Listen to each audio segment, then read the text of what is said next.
Hi చెప్పు. Hi hi అనాలి. Hi అన్న నువ్వు ప్రా.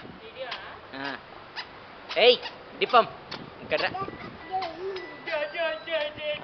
హలో.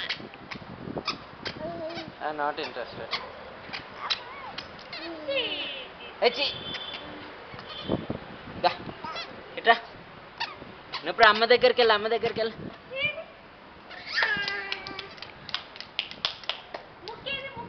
ముక్కేది. Very good. చెవులేవి చెవులు. Very good. Good morning. Good morning. ఏ ఫస్ట్ చెప్పి తర్వాత చెప్పట్లు. గుడ్ మార్నింగ్ చెప్పు.